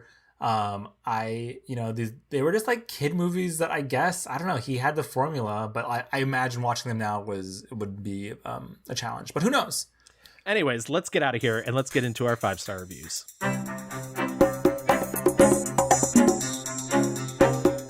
My 5-star review, for all the shit that I talked in the rewind, and like I guess we're being a little negative, but for all of that, like Ferris Bueller's Day Off fucking slaps, and I love that movie. I love Ferris Bueller's Day Off so much, yeah, I knew before that this was going to be my 5-star review, even though I think there are a lot of like good movies to pick from. I just knew. I think Matthew Broderick is a star. so charming. I cannot imagine anyone else in the role, even though there were a lot of people who were considered. Yeah. Michael J. Fox was considered, Jim Carrey, John Cusack, Tom Cruise were all considered. But God, Matthew Broderick is so hot in this movie. He's so charming. Like, he, to me, in my little like teenager eyes, was just like, oh my God, I want to be like everyone wanted to be Ferris. This was, and the thing that breaks Ferris Bueller's Day Off out of like the John Hughes-verse is that this is about a kid who everyone loves unironically, and he is genuinely a nice guy. You know, he's kind of a rascal, but he doesn't hurt anyone. Right. He's not like motivated by sex. He literally is motivated by taking time out of the day to enjoy yourself and being there for your friends. And I also love this movie because he's the only person I know that could fucking pull off the breaking the fourth wall. Like Phoebe Waller, like it's so good. The key to faking out the parents is the clammy hands. It's a good non-specific symptom. I'm a big believer in it. A lot of people will tell you that a good phony fever is a deadlock, but you get a nervous mother, you could wind up in a doctor's office. That's worse than school. You fake a stomach cramp, and when you're bent over, moaning and wailing, you lick your palms. It's a little childish and stupid, but then so is high school. And what I think is great about this movie too is it's the ultimate distillation of that sort of like. John Hughes has some really weird instincts when he's a director. Very heavy on sound effects, very heavy on like almost cartoony gags. And I think, you know, for every time it doesn't really work in 16 Candles, it really works here because, as you mentioned, these movies that he's making are fairy tales, and that's and I think Ferris Bueller's the most, you know, idyllic fairy tale of them all. Except that you usually get some sort of moral at the end of a fairy tale, and Ferris Bueller doesn't really get any sort of comeuppance. In fact, I mean, he teaches morals to his friends. Yes, and he like, and I think beyond that, like, and maybe that's like why this movie stands out, because he's literally talking directly to us, the audience. He says, and the reason why I think I really love this movie so much is because he is able to, at the end, look at us and say, see, like, I was able to do the thing and it's okay in the end. It's fine. Even though my sister hated me at the beginning of this and was out to get me, you know, we're family and we're able to take a breath and just really enjoy this beautiful, gorgeous day, enjoy our company, enjoy my friends' friendship, my girlfriend. Like, I do also think that fucking Cameron is the beating heart of this movie, though. Like, the soul of this movie is in his best friend Alan Ruck Cameron. is pitch perfect. Yeah. See, this should give you like. I also think, in a weird way, Alan Ruck is really hot in this movie, and maybe that says a lot about me. Maybe that says. Derek said the same thing. I was like, "Oh, Matthew Broderick's so hot." He was like, "What about Cameron?" I was like, "What about Cameron, babe?" Like. I mean, let my Cameron go, you know? Alan Ruck, he's 29 in this movie playing a teenager. And he said he was very like worried about not being cool or hip, but it like works so well. And I think Cameron is the funniest part of this movie when he's at the stock exchange doing the like throwing his little hands, and like when they're in Wrigley Field just doing swing, bada bada swing. It's so good. And kind of what you were saying about these other movies where it's just like scenes strung together. This is what this movie is, but it works so well. It works so well because you can feel the relationships, you can feel like the love, you can feel the stakes. I understand. I'm always the Cameron when like someone is getting into tonterias and I'm like, don't, and like, and then it's like. And then, like, it's fine. And then, like, oh, this is better. It's like Derek when we're, like, going to go see a show. And he's like, no, it's fine. Let's just go. No one's sitting here. Let's go. I'm like, babe, these are our seats. We cannot go. And then he forces me to do the thing. And I'm like, oh, this is better. And we're fine. Like, And like the worst thing that could happen is someone says like, hey, go back to your seat. And like, okay, fine. Right. And I just truly the joy of, and also just like the one-liners, the zingers, the delivery of Matthew Broderick's lines. This movie was made on a $5.8 million budget. It received $70 million in box office. And he, again, shot so much of this movie, like tons and tons of tape, edited it a million different ways, because guess what? They're wearing the same thing the entire movie. And so originally the museum scene was after the parade scene, and realized the parade scene is just like the big, most fun part of the movie. So they had to move that around. But the best part of the movie, the most emotionally satisfying part of the movie, hands down, and I think anyone will say this, is in the end when Cameron realizes he needs to stand up to his parents, talk to them, force them to come to grips with the emotional torture that he's been feeling. And that car, she is gone with the wind. She is. I will say the one last thing I want to mention before we move on is Jeffrey Jones, who it turns out is a terrible person as well. Yes. But Jeffrey Jones, Edward R. Rooney, who's the principal, who's after him, is maybe the most grotesque, most monstrous of the adults in any of his movies. Yes. Jeffrey Jones is pitch perfect, but too bad that he's also a monster in real life. Jennifer Grey is also pitch perfect as when she says, yes, I have a loaded gun and a scorching case of herpes. God, like there is no part in that movie that is wasted, no line that is thrown away. It's just so good. It's the perfect day off movie. Like it truly just brings me so much joy. What did you pick, Gavin? So I also picked one of his Edie McClurg movies, as I like to call them.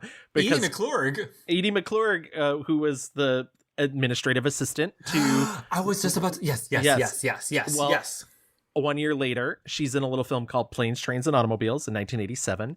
Okay. In which she plays a car rental person. And what's the iconic line, Gavin? I was thinking about this. We haven't done this bit in a while, but she said what? She said, and I really don't care for the way your company left me in the middle of fucking nowhere with fucking keys to a fucking car that isn't fucking there. And I really didn't care to fucking walk down a fucking highway and across a fucking runway to get back here to have you smile in my fucking face. I want a fucking car right fucking now. May I see your rental agreement? I threw it away. Oh, boy. Oh, boy, what? You're fucked. And the funny thing is the only direction she was given before that, that was her line. But the only direction she was given before that was like, be too busy on the phone to notice him. And she improv that whole scene. And he was like, iconic. He was like, how did you come up with that? And she's like, I just took a page from your book. It was all stuff I knew. Yeah. She's so iconic in that role and in Ferris Bueller's Day Off. I love her so much. All praise to Edie McClurg. So good. But I will say, Planes, Trains, and Automobile is literally, it's a road movie. It's the John Hughes reinvention of a road movie. Steve Martin plays Neil Page. He's an account executive. He's on a business trip from New York, trying to get back to Chicago for Thanksgiving in 2 days. He runs into Kevin Bacon. Kevin Bacon, yeah. Which is really funny, by the way. So there's this whole interconnected John Hughes-averse, by the way. And the scene when he's in the airport, when he eventually gets to the airport and they're announcing the delays, in the background, you can hear the airport fight from She's Having a Baby. Yeah. Wow. You guys couldn't hear it, but my jaw just dropped. But anyways, he runs into John Candy Del Griffith, who sort of becomes his bad luck charm. He's this other man who's trying to get across country to get home for Thanksgiving. Suspicious. And it's sort of this series of unfortunate events, and the movie is literally, planes, trains, and automobiles. They can't get on a plane. Well, they do get on a plane. It gets rerouted to Kansas. From Kansas, they try and get back to Chicago. They take a train. They get in a car. Everything that can go wrong will go wrong. There's also those like really John Hughesy moments of like surrealism. I don't know. There's something so funny about the combination of I think this is really Steve Martin working at the height of his like this is the era in which Steve Martin is like moving away from the man with two brains and moving more towards eventually, you know, like you see in Father of the Bride, Right, the more right. adult, Totally. more reserved. And at the same time, John Candy is his foil, but I think there's a way that you could look at John Candy and be like, he's a monster because he keeps ruining everything for Steve Martin, even though Steve Martin's really the monster and really like, you know, I he's mean, super I'll uptight. tell you what, honey. I thought they were both monsters. I will be very vulnerable and honest and say that I did not enjoy this movie as much. And it was weird because as I was, and I want to hear the discourse, because as I was watching this, I was like, okay, this is verging on bad behavior that I should be getting over, like bad behavior person who I should like not be judging. And I was like, wait, what's going on here? Well, I mean, I definitely think there's an element of that, and I do, but I think the one thing that John Hughes is good at doing is really creating that third dimension that makes them realistic. And I think that there's enough scenes in the film in which Steve Martin's like, you know what?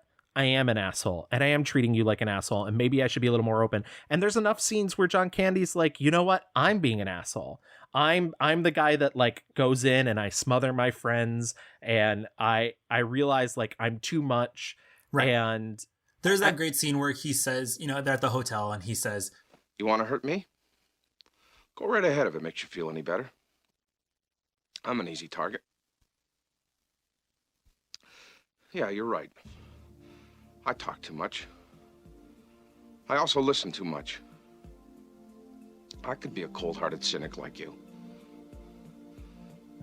But I don't like to hurt people's feelings. Well, you think what you want about me. I'm not changing. I like me. My wife likes me. My customers like me. Because I'm the real article. What you see is what you get. I did get the feeling of like, oh, he's walking this line. Yes. But the whole time I just kept thinking like, just stop, like enough. But the other factor you have to include in there is that they don't have time to stop. They don't like they're both in a constant state of panic, even though, and I'm not going to spoil anything, but even though John Candy is maybe not necessarily in as much of a rush as Steve Martin is. But I clocked that twist ending. I love that ending and I love how sweet it is. And you know, it's as stupid as it is when the power ballad of Every Time You Go Away kicks in. I'm like, you know what? I'm like, yeah. No, I am a Lady Gaga Blackpink sour candy. I was like, no. And I think this is also something that I wanted to bring up. I think a lot of John Hughes's movies end like, it's almost like you bust your load and it's like, and it's over.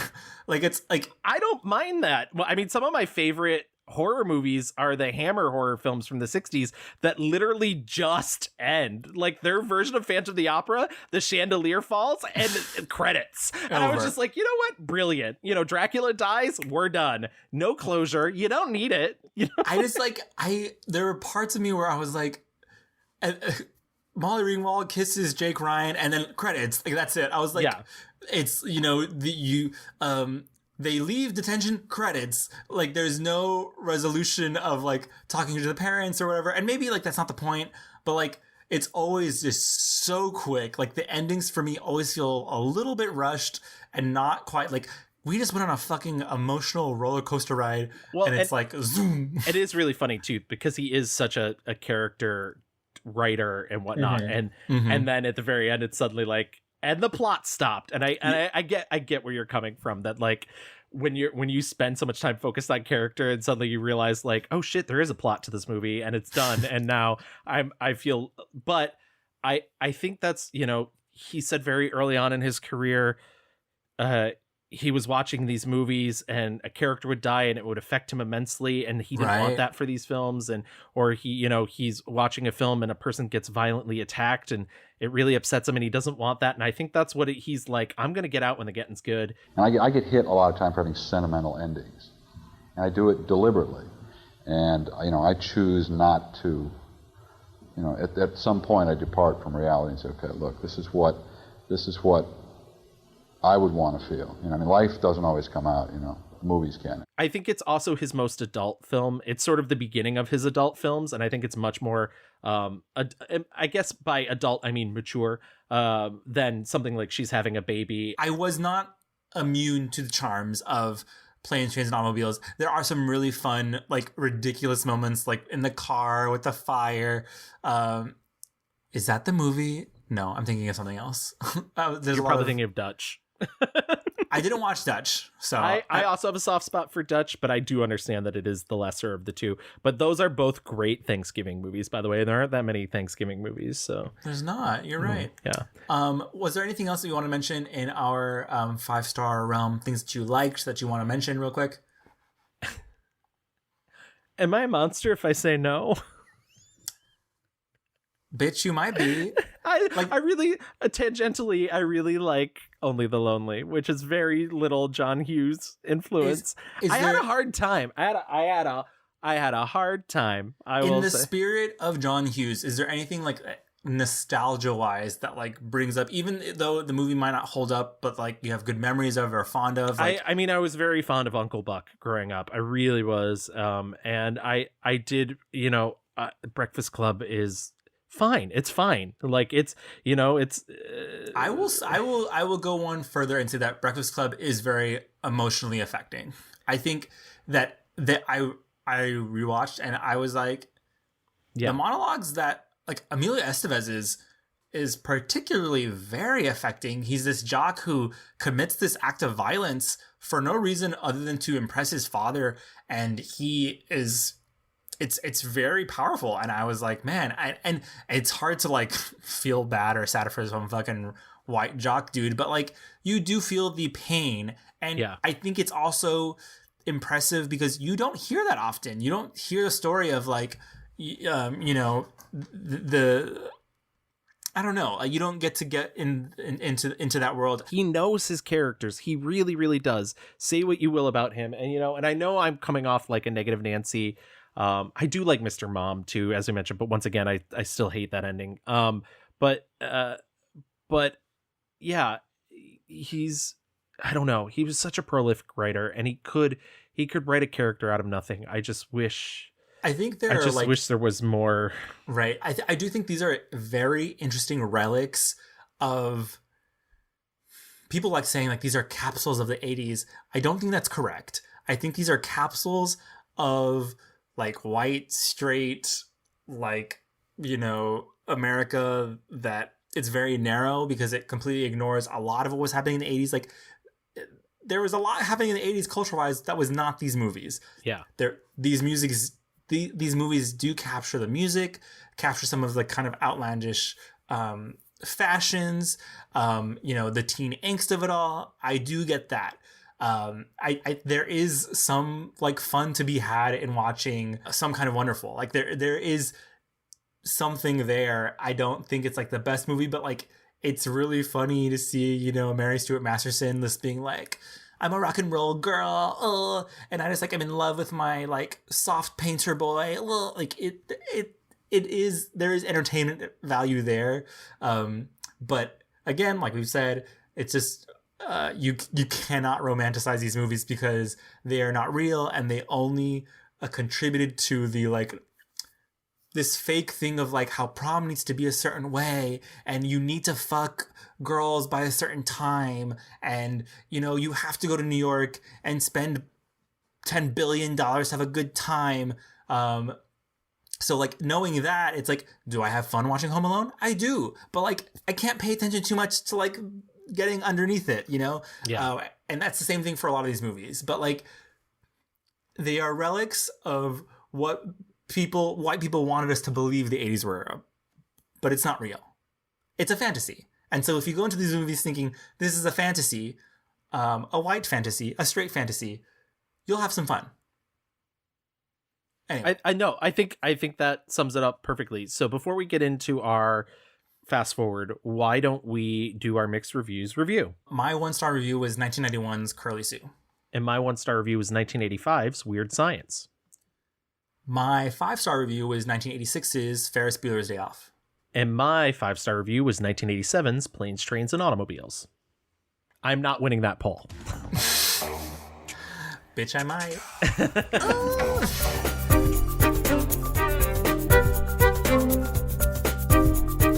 So now that we're in our fast forward, it's once again hard to do a fast forward for somebody who has passed away. And I think you actually summarized him completely well. But I do want to say it is interesting to see what sort of happened after his movies. Molly Ringwald famously was offered the role of Sidney Prescott in Scream, and she turned it down because she was 28 at the time. And she's like, I don't want to be that older person playing a teen forever, which is funny because she was only 4 years older than the oldest other teen in the movie. Right. But I think then you see something like the American Pie movies come along, and those are more sort of the return to the Porky's sort of formula. And then on the reverse side of that, the quote unquote independent, boom of the 2000s come in, and you get the other, the more extreme, like Welcome to the Dollhouse, the Todd Solondz of the world. But then, and I don't know. I think he left an interesting, like, his impact was really his teen movies, and I think right. Like those created the shockwaves that led to these other things that eventually come out. Well, yeah. I mean, you get like in the later 90s, early aughts, there was this little mini boom of teen movies like She's All That, 10 Things I Hate About You, and so many more that were riding in that same lane. That were speaking to this generation, and I don't want to undersell that. In the mid 80s, these movies spoke to that generation. They were, right. and no one believed in him. Like, no one thought Breakfast Club was going to be a hit. Right. No one thought these movies were going to be they as big as they were. They thought it had just enough to make money, and that's right. that's really what the film business is. My niece, who's 21 now, she's almost 22. She's a month away from 22. Oh my God, I'm ancient.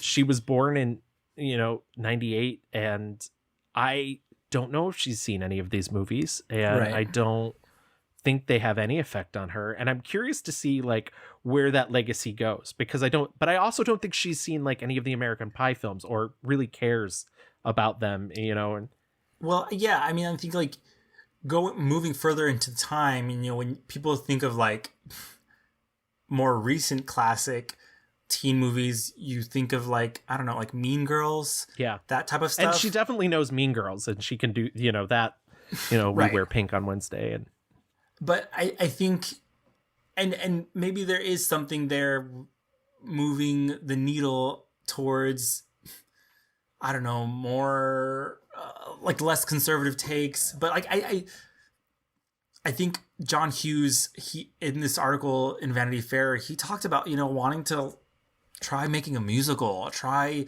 doing, straight dramas. He was going to be older and doing things that were way away from, these teen things. And because all of the movies, all of the movies have these characters who are like outside looking in, which just me saying that is like, fuck, is Dear Evan Hansen like a fucking John Hughes movie, like musical? Like, it might fucking be. It's literally straight Bitch, white it people. It's straight white people complaining about like you're not fitting in. And don't come for me because I kind of like it. Lol. But I do think his impact on culture is significant, and the formula works for a reason. And it's probably because he was one of the first people to look at teenagers and treat them with respect, treat them right. as fully formed humans that mattered, treating their wants and needs as something that, is important. It's got a universal appeal. And like, that's why I say, like, I know Like, I do know queer people that have imprinted on it, and I do know Yes. people of color who have imprinted on it. And because it's like, so easy to. It's so right. easy to Exactly. implant, like, you know, to imprint an experience of a queer person disappointing mom and dad because they are queer, and making that connection to, you know, literally any of the characters in Breakfast Club, you know, whether it's Anthony Michael Hall not delivering the grades, you know, Emilio Estevez not winning sports thing. Like, we all can feel that disappointment through these characters. And so hopefully, like, the legacy of that, though, is, I mean, I think teen movies now have kind of all migrated to Netflix, literally, like, all have migrated to Netflix. But the beautiful thing about that is, like, there are now POCs and queers, and it's now we're able to have those stories, but actually told through the lens of, you know, these different colors. It's not, we can take off our fucking rose colored glasses looking at John Hughes and put on our fucking, like, rainbow colored glasses and, like, see ourselves in media. And so for as problematic as John Hughes is, it's like, I guess we have to fucking start somewhere. Well said. I mean, I have nothing else to add to that. I mean, this is a white man that was wearing a fucking mullet, okay, and chain smoking for the most of his life, okay? So, like, we should have known. We should have known. We should have known. I mean, in the 80s, white people could get away with anything. This is the man that kept saying, "Oh, I love Chicago," and then just kept showing us the fucking suburbs. I was like, okay, well, sure, this is your Chicago, bud, I guess. I love Chicago. Chicago's the best. And it's like, you only go in to fucking go to the Cubs games or whatever. So I think that wraps up John Hughes perfectly. I think his career will continue to live on. It'll be curious to see, you know, 20 to 30 years down the line, what sort of impact he's having. But it is, you know, I think you said it beautifully by saying you got to start somewhere. I said that Don't You Forget About Me is my second favorite. Do you want to know my first favorite music moment? I do. It's Reveal literally it. It's literally the end of Bueller's Day Off. Just like boom boom boom boom boom boom boom boom boom boom boom boom boom boom, like it's just boom boom. Yeah. It's so, and then like and literally to the point of like you cannot leave the credits. You have to listen to the entire song, and then Ferris Bueller comes on. You're still here? What are you doing? I was like, huh? Well, Louis, I'm still gonna play us out with "Don't You Forget About Me." You piece of shit. I'm never talking to you again. We're not working together ever again. I'm like John Hughes. But anyways, we'll be back in 2 weeks. Thank you, everyone, for listening. If you want to find us online, you can find us on Twitter at The Mixed Reviews. We're also on Facebook. Just type in The Mixed Reviews. You can email us at reviewsmixed@gmail.com. We're also on Instagram. And you can subscribe to us on every major podcast app. We're on Apple, Stitcher, Spotify, Google Play, Amazon. We are on all of them. And if you listen to us on Apple Podcasts, go there, leave us a 5-star review, and tell us what you think about the show. Make it nice. We'll read it on the show. Make it nice. We made Make it nice. We'll be back in 2 weeks. Yes. And with another movie subject. Yeah, stay safe. Keep fighting the power. Rage on. Our girls won big at the Emmys yesterday. They did. Rest in power, Ruth Bader Ginsburg, and register to vote. Absolutely. Bye, everyone. Bye-bye. Don't you forget about me. Don't you forget about me. Will you stand above me? Look my